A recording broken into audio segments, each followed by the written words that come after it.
The Accidental Entrepreneur is brought to you with the help of our sponsor, AWeber, the world's leading small business email marketing and automation service provider.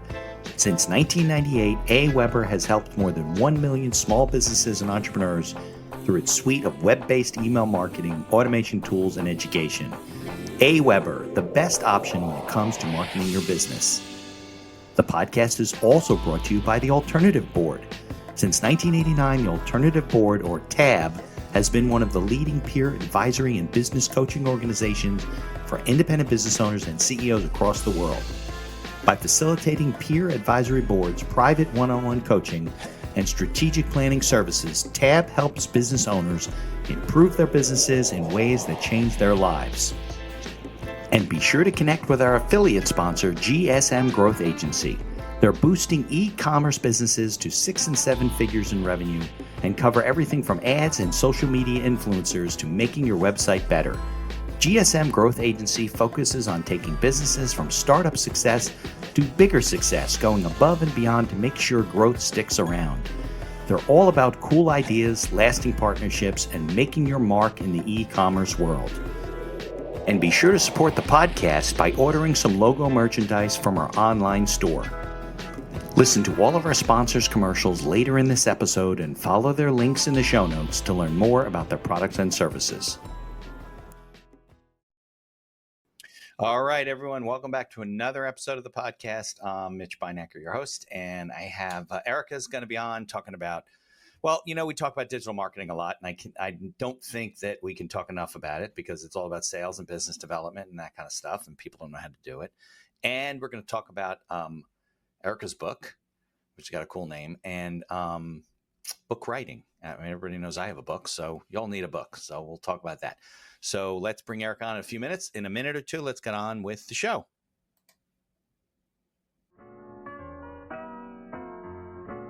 I didn't promote my first one before because I was like under the impression that I could do these pre-orders because I knew nothing about publishing books. And then it turned out we couldn't. And then my book came out. It was like August 1st. And then I think I pouted for 2 weeks because I was like, oh, I don't know what to do. And then I was like, okay, let me just implement my marketing plan. And then I just made up for lost time by just press release, podcast, promotion, social media, ads, video. Like I just had to just quickly, very, very quickly, because I only had 2 weeks and I needed to like move. The information provided in these episodes is for entertainment purposes only. It is not a guarantee of success or to be construed as advice of any kind. You should always seek advice from local licensed professionals before making any decisions. The dictionary defines an entrepreneur as a person who organizes and manages any enterprise, especially a business, usually with considerable initiative and risk. People often start a business without much choice, perhaps due to a job loss or just being dissatisfied at work, and they come up with an idea they just know can be successful. They become entrepreneurs by accident. That is to say, their success or failure happens by accident, not with intention. My name is Mitch Beinhaker. I'm a corporate attorney and a business advisor. You're listening to The Accidental Entrepreneur, my podcast about how to achieve success on purpose, not by accident. Join me along with our monthly guests where we share our knowledge and help you get a hold of your business. And now on to today's episode. Hi, I'm Erica D'Arcangelo, author of A Story About Pizza, and I'm super excited to be a guest on the podcast and talk. All right, Erica, thanks for your patience as I play those credits. Saves me time editing. And thanks for coming on the show today. So where are you guys located, you and your husband? So right now we're in Tampa, Florida. Oh, okay. East Coast, though. So we're on the same time zone. This morning I was in, where was the guy? I think it was in somewhere in California. So, and I spoke to a guy the other day in Australia. So it was like the morning here. It was like 6 a.m. wherever he was. Yeah. So. Wow. Yeah. I connect around the world now that we do it on Zoom, and I don't have to do it in person, which is nice. So why don't you start with, your background, your story, and then we can get into what you've really been doing for, you said 20 years. And then we could talk more about the pizza book. Well, people know what that means if they keep listening. So, yeah, of course. So I've been working in digital marketing for over 20 years now.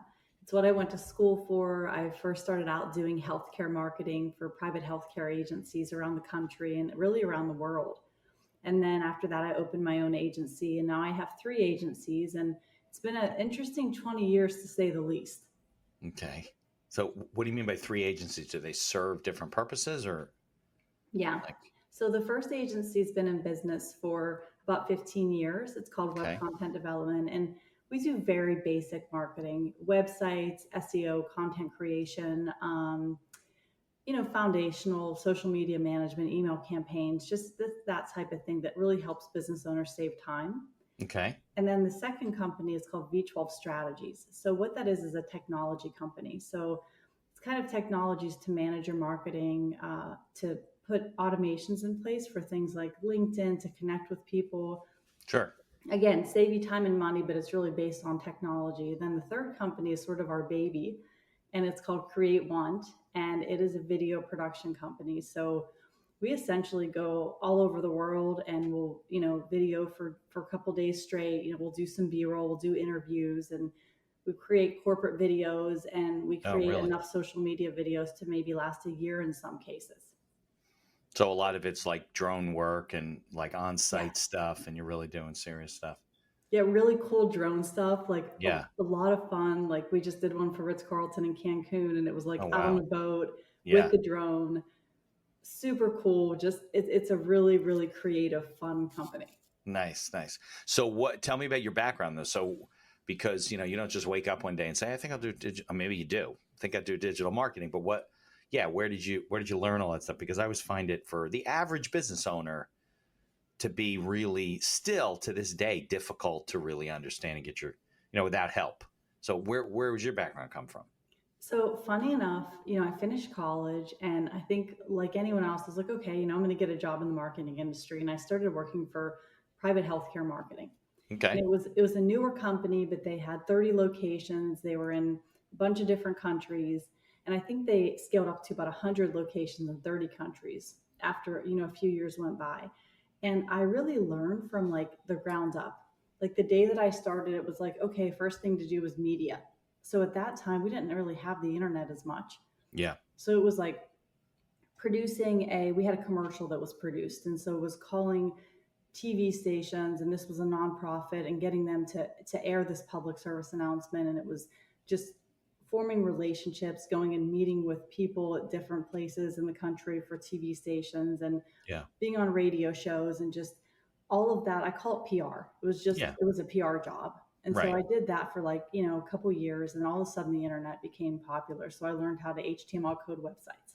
Oh, you did. Okay. On Oh, your it own, was like it was self-taught? interesting. Yeah. And then, we went from HTML coding websites to Joomla to WordPress. And Right. it was just evolution of technology, which is what I've seen in 20 years. And then Yeah. from there, social media launched, and it Yeah. All the started to get platform. huge. So you had Facebook, you had Instagram, now you have TikTok, and you have Right. Snapchat. And so it was just learning how to market on these different avenues. And then LinkedIn became huge.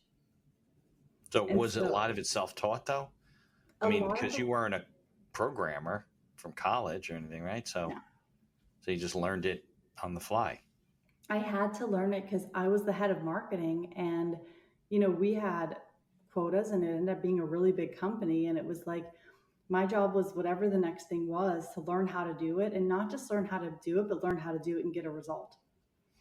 And So so it's a I lot of just, yeah, over the time, like I think I spent about 10 years with this company, and I just learned to do everything. So then later, when I decided to launch my own agency, I was like, I'm just going to do a full service agency, because in the beginning it was just me. right. And I was like, okay, I know how to do everything. And then as time went on, I hired more people and scaled my business. And, Sure. that's a very interesting task that a lot of people, I think, underestimate. Oh, for sure. I mean, you can't even just scale your business just because you want to. You have to, it's got to be ready to do it. And I would assume a lot of the stuff you do is virtual, right? So it's not like you have like a building with 100 employees. You don't really need that nowadays. So you must have people all over the world that you work with, right? We have people all over the world, but it's funny because we have had, on and off different office settings. And even now we have like a studio. So we use the studio for people who want to come to us and Yeah. film with us.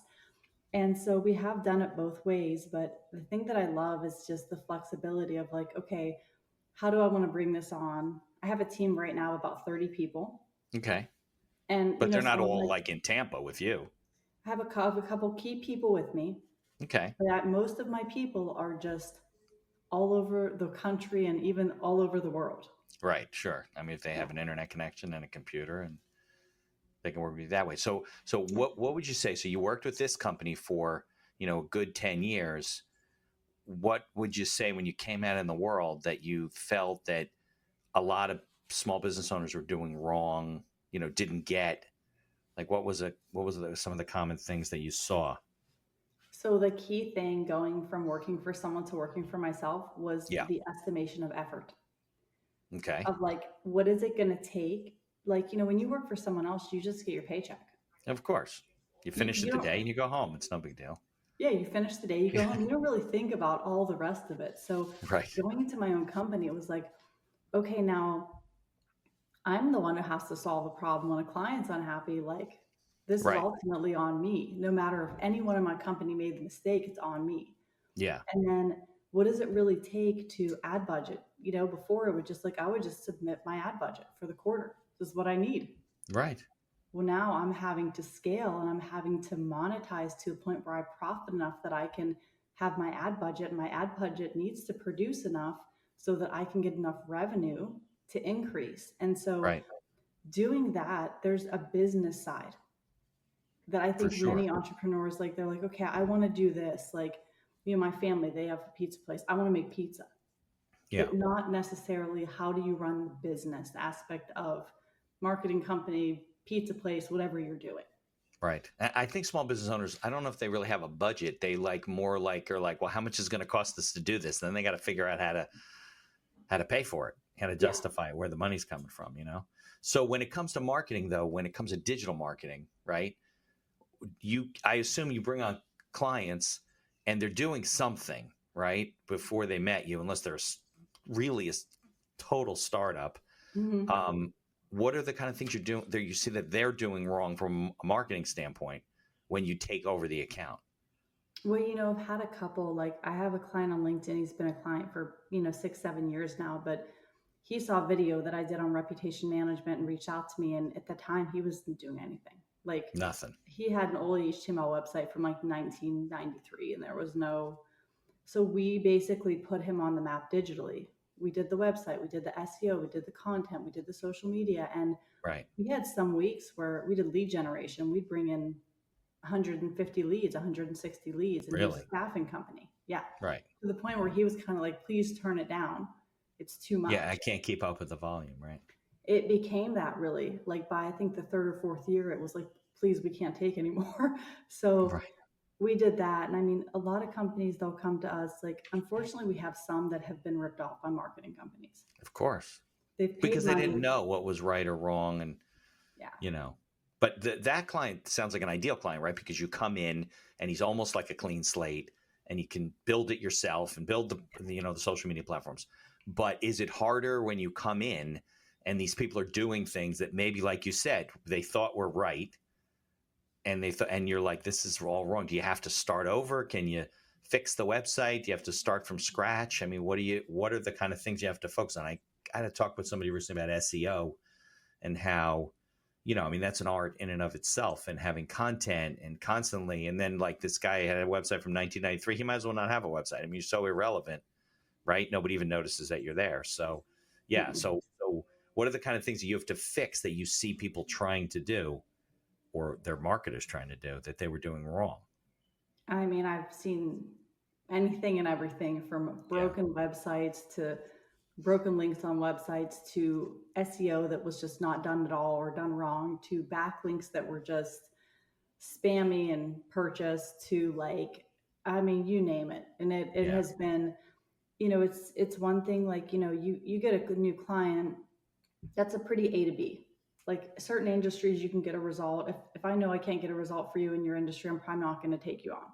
Right. But you have people who have been promised results. So I think it's gaining the trust and then Mm-hmm.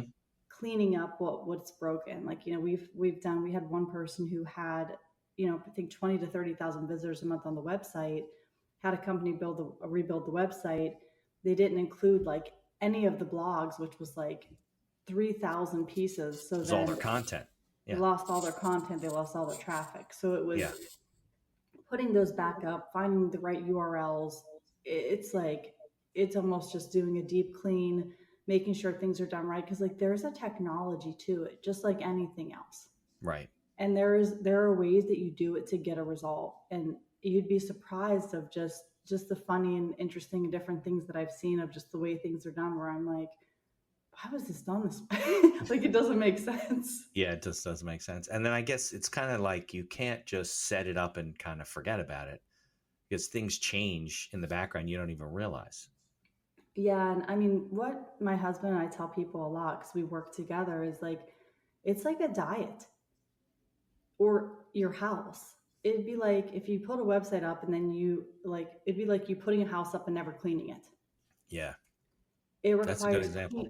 Yeah. yeah, it requires cleaning and maintenance and work. And the same thing, like marketing is like a diet. It's like very consistent.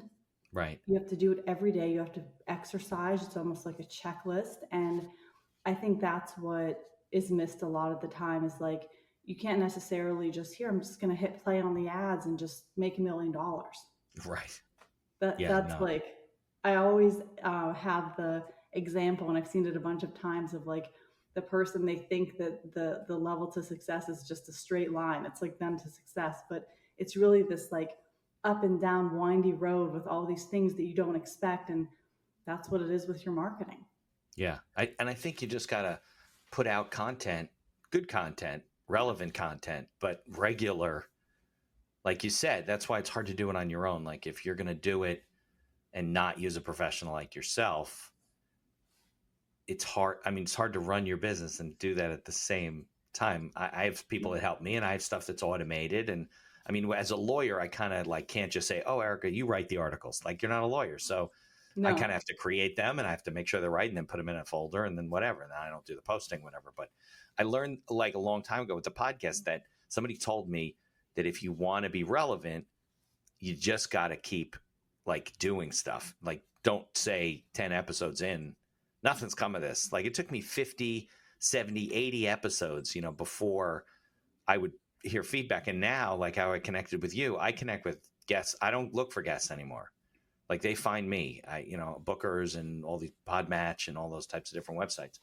And the whole world's changed. But it wasn't until then that I actually started getting some traction. I think that's the biggest, not mistake, but biggest frustration that business owners have, right? Is that they give up.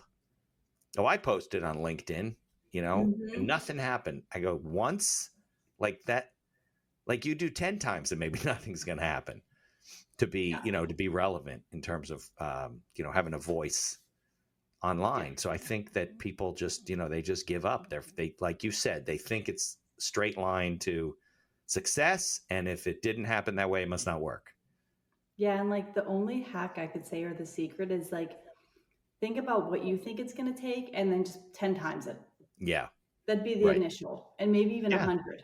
But Right. like just initially 10 times that. And if you're Right. not getting anything, then 100 times it. Right. Then if you're still not getting anything, maybe something else is wrong. Maybe. Right. Maybe, but But usually you got to you give will. it a lot of time before you're saying, because I think content, it solves a lot of problems. Yeah. Relevant content. Yeah. Not from 93, obviously, but No. you No, know, and Google wants a lot more. Like it yeah. used to be like, oh, you could just throw a website up, throw some content up, and get some backlinks, and you're good to go. They want relevant. They want human written, even though Yep. they will take some AI. I Yeah. know there's different guidelines for that, and I don't know what's going to come down the pike on that in the next few years. We'll see. It's just a very like an ever changing. They want videos, they want infographics, and what I tell people a lot is it's not that what you're doing is wrong. It's just that it's not enough. Right. Right. And it's always changing, right? I mean, the environment is growing. There's more sites, there's more content. I mean, it doesn't go anywhere. It just keeps growing and growing and growing. So then they're going to change their algorithm and say, well, wait a second, somebody's going to figure it out, and then they want to change it so everybody's kind of a level playing field. Yeah. I mean, for me too, it's even newly learning and evolving. Like when I pivoted from, doing my marketing, which I still am doing, but to my Your own offer, it was marketing. like Yeah. brand new. Okay, how do I launch this from nothing to something Right. and then Yeah. learn it? And that was even a process of learning. Now, are there some industries you do more work in than others, like in terms of for clients? Yeah, real estate, legal, healthcare. Okay. Those seems to be the ones that we're pretty dialed in. That you're Um, pretty good with. Resort hotels for the video type stuff, That high-end makes sense. apartments. Right. Yeah, Yeah. super beautiful. Yeah, Yeah. like very nice. But for, when I did my book wasn't about marketing. And so many people are like, why didn't you write a book about marketing? Just, it Right. Yeah. wasn't my passion That's at it. the That was my time. question. So you just took it out of my mouth. Yeah. It's like, yeah. I mean, but I guess you're right. You can write about what you're passionate about, right? You don't have to, everything you do doesn't have to be tied to your business. Although I have plenty of colleagues and consultants and people that run on the show and said, you shouldn't have a guest unless they can be a client of yours. I'm going, well, that would narrow the field a little bit since I can only do Mhm. business in New York and New Jersey, Yeah. Well, I Um, talked to Forbes Council too, and Forbes Council was like, why, if you have a marketing book, like, let's work together. And I was like, well, no, it's not about marketing at all. right. Exactly. Yeah, Yeah. exactly. All right. Well, that's a good place. Why don't we take a quick break and then we'll come back and we'll talk about your book. We'll talk about book writing and talk about my book. You can criticize it and Yeah. all that kind of stuff, and we'll have a good time. All right. So let's take a Okay. break and I'll come back. Awesome. Here's a word from our sponsors. Looking to market and grow your business? Or perhaps you're just getting started and want to hit the ground running? AWeber is the best choice for online email marketing and automation of your business. From maintaining a subscriber list to drip campaigns and landing pages, AWeber gives you tools and integrations that make marketing easy and fun. As our partner and sponsor, we use all their tools to promote the podcast and market our law firm. AWeber, the best alternative for online marketing. For over 30 years, the Alternative Board, or TAB, has built a thriving community of forward-thinking CEOs and business owners who want to radically improve their companies. Through unique combinations of one-on-one business coaching, participation in monthly TAB board meetings with other non-competing owners, a suite of strategic tools, and customized strategic planning workshops, TAB membership can deliver greater strength to your business and a better work-life balance for you and your family. All packaged in a streamlined and affordable service that the people at TAB invite you to try risk-free. Are you struggling with managing advertising due to a lack of time or expertise? Perhaps you're facing challenges in scaling ads for your store. Are you feeling lost when strategies have no success? GSM Growth Agency is your reliable partner in overcoming these business challenges. Feel the impact of collaborating with a team dedicated not only to short-term goals, but also to building long-term partnerships and achieving sustained success. Embark on an exciting journey to redefine the possibilities of e-commerce and create a legacy of unparalleled excellence. Take decisive action now. Follow their link in the show notes to receive a complimentary audit of your Shopify store conducted by a GSM expert. Propel your e-commerce game to new heights with GSM Growth Agency. Follow the link in the show notes to learn more about all of our sponsors. And now back to our show. All right. So we could talk a little bit about book writing and how to use it as a tool and how to promote it for yourself and what to use it for. But let's talk about your book, right? So I know your book is called A Story About Pizza, right? Yeah. So let's talk about it and why the title and what it means, what's it about, and why you chose to write it.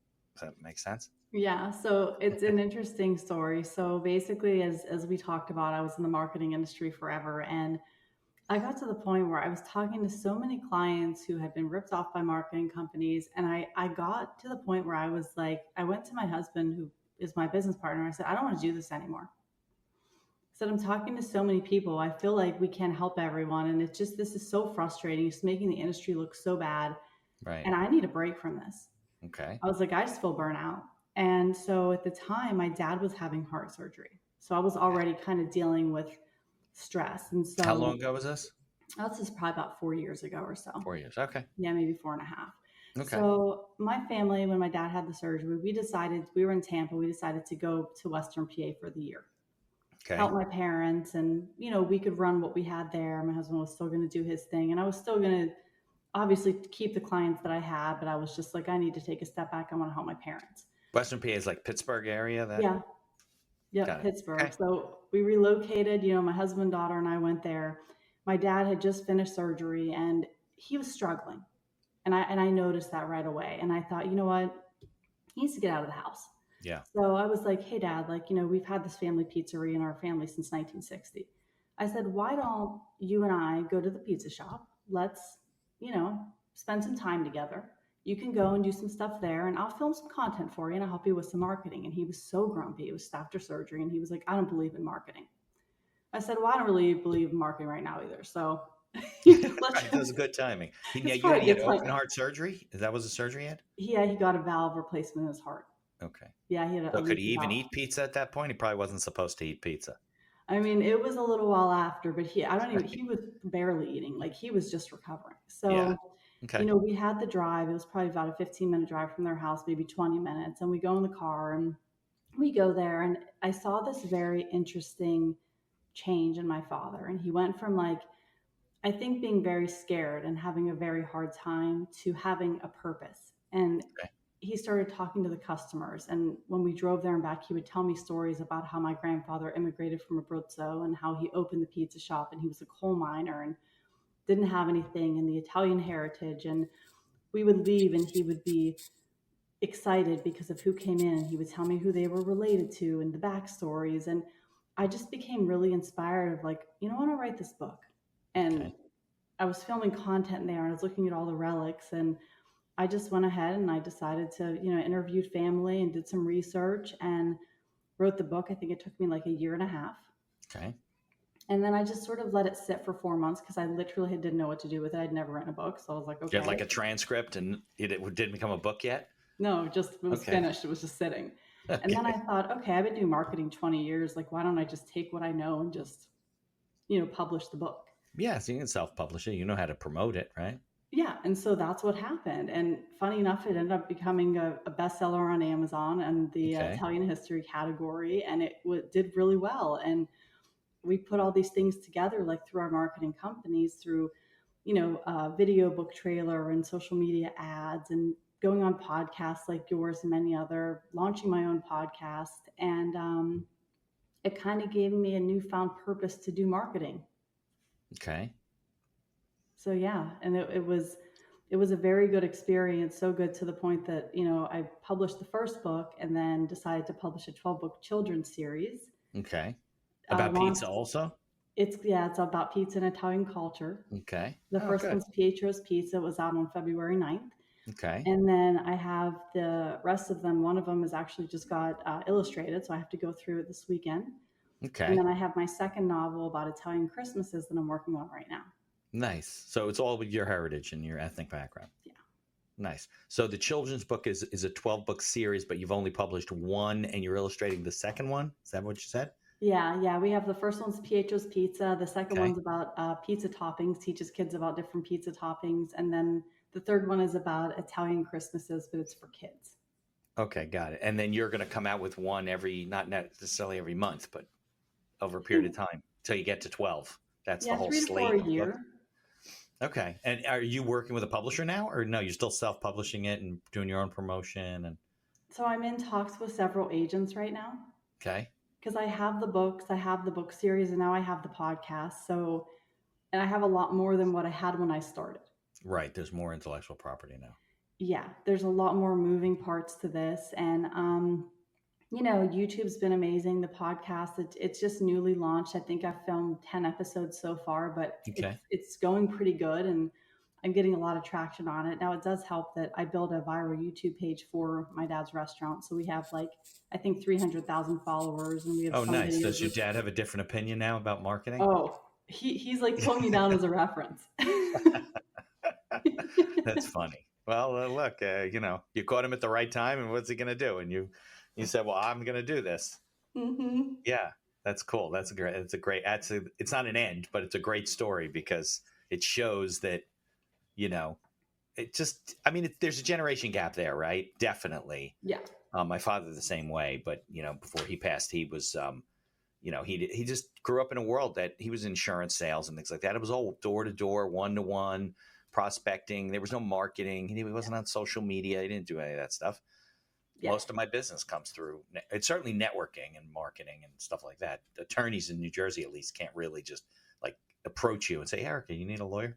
I mean, you might be fine with that, or you can call the ethics department. I mean, one or the other. So, so it's a little bit different kind of a world, but that's a cool story. So is the podcast just supposed to be like a mini series podcast to like promote each book, or you want to like talk about pizza for the rest of your life? So the podcast is called Pizza Story Podcast, and I interview family-owned pizzerias and people within like Italian culture and pizza reviewers, and we talk about all the pizza spots. We talk about the stories of how the pizza owners immigrated, and I've even had some people from the UK and Australia and different parts of the world that have gone and opened pizzerias, which has been really cool. Oh, well, so you'll never run out of guests. I mean, there's not thousands. Yeah, exactly. Pizza forever. Cool. Now, you don't necessarily travel to their pizza shop, do you? I want to. So I'm on season 1 right now, but my goal is eventually to go and, do maybe 12, 15 a season and just travel. Travel and see them, do them on location, eat the pizza. You're like digital marketers in cars getting pizza. That's what you're going to be doing. Yeah, that's cool. I have a guy who does that too. He's got, the hell's this podcast called? Fermented Adventure. So he goes to like wineries and meaderies and I guess breweries too. And he does it on location. And I think he wants to drink. That's maybe why, but he likes to go. I used to do this stuff, not on kind of on location. I would take my equipment, like I have a mixing board here and some other stuff. And we would go to like the local business and set up. But then I realized that I don't really have like the video. I mean, you're a video person. I didn't really have like the capacity to videotape. So now I do it through Riverside, and then I can, talk. You're not going to Australia, I would assume, unless you have a real nice budget, to taste the pizza. It's a little far to go for a slice of pizza, but you can do it online and talk to them, right? Yeah, I mean, someday, but right now I use Riverside too, and it's the same. I mean, I can interview people anywhere, and it's amazing. It's easy, and I get their stories, and their stories are great. Yeah, exactly. All right, so let's then talk about the topic you basically introduced, which is writing a book. So I have a book. It is related to my business. It's called 10 Ways to Get Sued by Anyone and Everyone, a business owner's guide to staying out of court. And just like you, not like you. I'm not really much of a writer. I mean, I write contracts all the time, but I have a friend of mine who's a publicist, and he was like, you got to write a book. And I'm like, well, I don't know I'll write it with you. And he had these 10 Ways series. So we ended up, but it took like 3 years because it was a lot of work. And then I started interviewing other attorneys that did things that I don't do. We put the whole thing together. So, and I'm not sure I use it so effectively. Like he's always pushing me to go on, and I promote it through the podcast or whatever. Mm-hmm. But it's almost like a digital, brochure, because it talks about the things that you should or shouldn't do. So are you now getting into helping clients with books as a part of their marketing package? If they ask me, but I don't promote it. You don't like raise your hand about it? And you probably know this from having a book. Promoting books and marketing books is a lot of work. A lot of work. That's why I don't do it enough. Yeah, exactly. And your book, like your title is incredible. Anyone that owns a business should have and read that book. Yeah, but they got to know about it, I guess, first, right?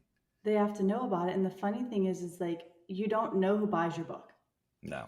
So you can't put them on an email list and market to them. Right. So I have an email list, but it has nothing to do with the book. It has to do with people that have connected with me. And I have marketed the book through the email list, and I do post it. But you're right. It's a different kind of thing. So now that you've put it out there, people listening to this, they know you do books now. All your clients are going to call you. So where should a client start? Should it be something that's personal? Should it be something that's really your opinion, right? I'm asking your opinion. Should it be something that's just focused on their business? I think it's got to be something that they're really inspired by. It's got to be purpose driven. So if the purpose is to help other businesses, or you really feel like you need to get information out, like I have a friend who she recovered from cancer, and she has a really beautiful story. Yeah, good story to tell. Great story to tell. So I think it's that, but also there's so many people that put all this time into writing these very beautiful books, but you need a marketing plan. Yeah, because then what do you do with it? It's just a transcript on the shelf. Yeah, and you need to start marketing your book, but way before your book is published. I Wow. would Okay. say That's a interesting. year. Yeah. And you have to establish yourself online as an author. So Okay. I that's the definitely other do not do part. that. Okay. Yeah. So we did not promote the book ahead of time. Little bit. As it was getting closer, we did it. And then, yeah, I mean, I don't consider myself an author at all. I mean, the book isn't even written like that. It's not like a story about pizza. It's a resource book, if you will, right? It's not really a parable or anything like that. Yeah, I mean, Um, I'll be honest with my book. Like, I didn't promote my first one before because I was like under the impression that I could do these pre-orders because I had knew nothing about publishing books. And then it turned out we couldn't. And then my book came out. It was like August 1st. And then I think I pouted for 2 weeks because I was like, oh, I don't know what to do. And then I was like, okay, let me just implement my marketing plan. And then I just made up for lost time by just press release, podcast, promotion, social media, ads, video. Like I just had to just quickly, very, very quickly, because I only right. had 2 weeks and I needed to like move. So Right. then by the time the second book came, I was like, okay, I need to start promoting this children's book. I think I started in like November. Got it. But you can't, but like through Amazon, they don't let you do pre-order stuff. No, no, or not Ingram Spark either. But well, they'll let you do it with a Kindle. Okay. But for the paper books, no, and like for the children's books, like the kids aren't gonna want a Kindle necessarily. Like they I don't want think their so, right? They don't book. use Kindles, Yeah, do they? Yeah. No, yeah. absolutely. Unless it's an animated book where you have like, I guess you could turn the book. I've seen people do that where they turn the book into a podcast and they have interviews in there that you can't have in a book, obviously. I mean, you can have interviews in print, but you can't be too dynamic about it. So you could do that, I guess. We did a Kindle version of the book, and no, I take that back. We did an audio version of the book, Hmm. an audible version. What a nightmare that was. I mean, you can't just sit. I had a guy tell me the other day, oh, yeah, no, we're going 3 days, we're going to record the book. I go, good luck. I can't. You start like stumbling over your words and you can't, your mouth starts, you got, Yeah. 3-4 hours at the most is really a hard session. And then we'd have to come 4 or 5, different times over weeks to be able to read these things. Yeah. It's, I have not, so a bunch of people have asked me to do that with my first book. And I'm like, I just don't know that I want to sit and read this book out loud. Yeah, you got to do it in parts, and it's got to be done a certain way, and you have to have a sound engineer make sure the decibels are right because Amazon will send it back. Audible will tell you this is not right, and you got to fix this, and it's difficult, but we did it. So I don't know if anybody's buying it, but Nice. I don't get royalty checks too often, so Yeah. it is what it is. But okay, so then if somebody were to, I guess the biggest problem that people have is like you said, and maybe that's why they got to be motivated about the topic, right? Is how does somebody go about writing a book? I mean, not everybody can write. It just doesn't flow from the pen. My daughter's a very good creative writer. Most people I know are not. So what do you say to people? I mean, you're not a ghostwriter, right? So you're not going to write the book for them. There are people that No. do that. So what do you tell them if they go, well, I do want to write a book, Erica, but I don't know what to do and how to do it? I mean, what I started with is outline and storyboarding. Okay. And Just one kind of thing sketching it AI, out.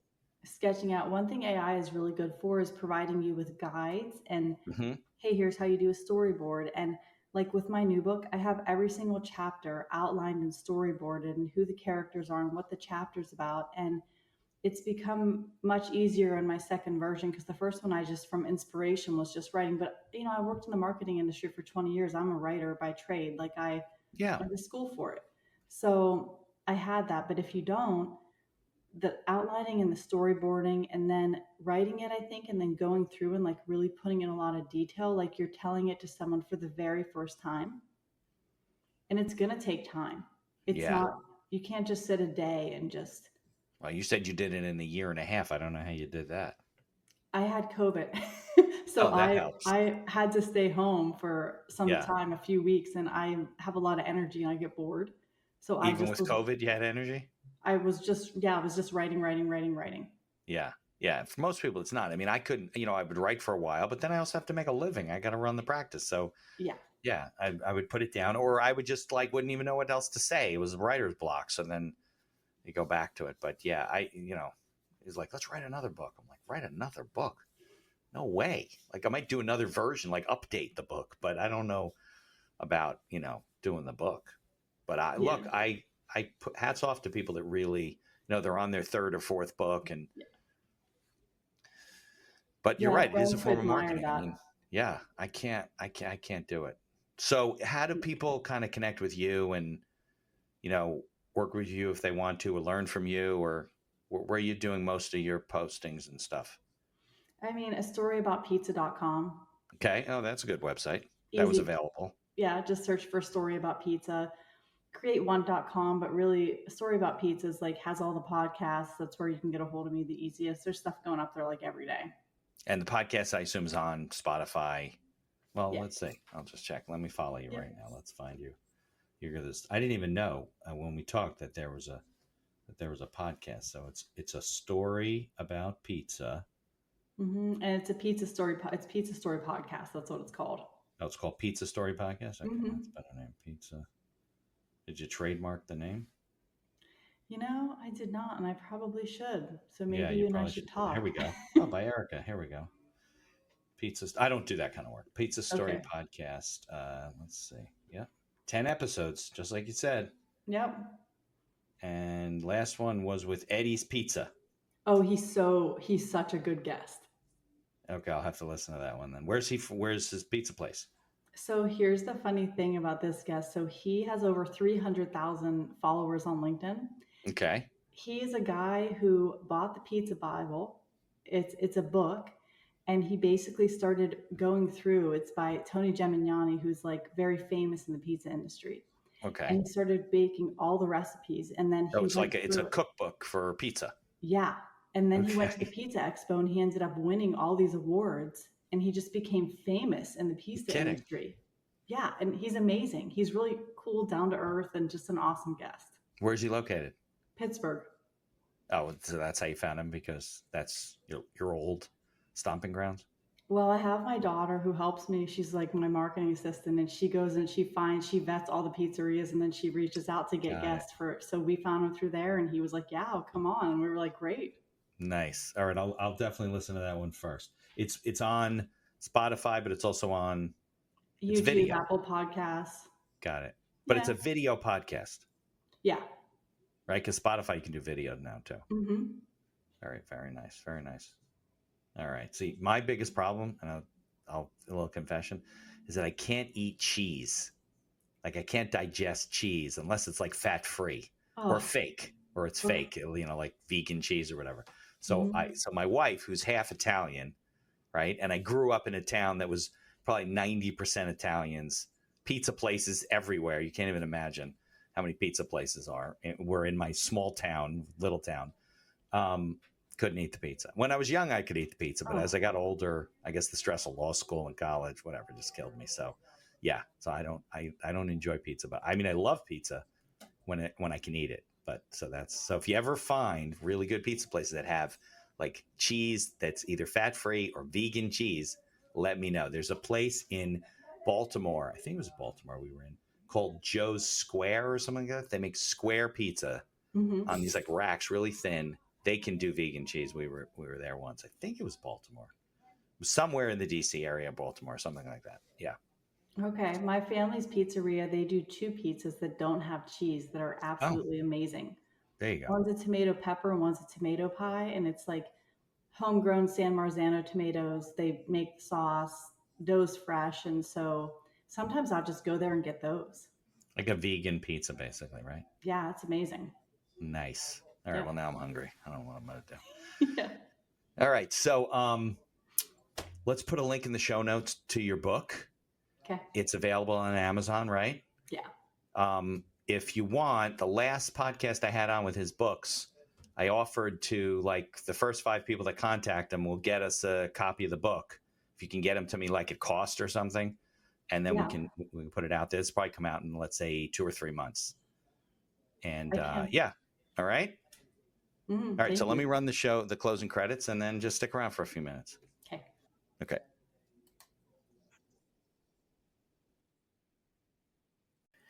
Thank you for listening to this episode of The Accidental Entrepreneur. Opening and closing music written and performed by Howie Moskovich and made to order music. For information about Howie and his music services, please follow the link in our show notes. If you like the podcast, please tell others about us. You can find us on Apple Podcasts, on Amazon Music, Spotify, Google Podcasts, and most of the other podcast directories. If you like what you hear, please leave us a 5-star review and feel free to share our episodes on social media. If you have any questions or comments, ideas for the show, or you'd even like to appear as a guest, reach out to us by email at info@beinhakerlaw.com. The Accidental Entrepreneur is hosted by Mitch Beinhaker and produced by Beinhaker Law. If you'd like to learn more about our business and legal services, you can find us on social media or visit our website at beinhakerlaw.com. Thanks for listening, and be sure to subscribe to our feed to be notified of all future episodes.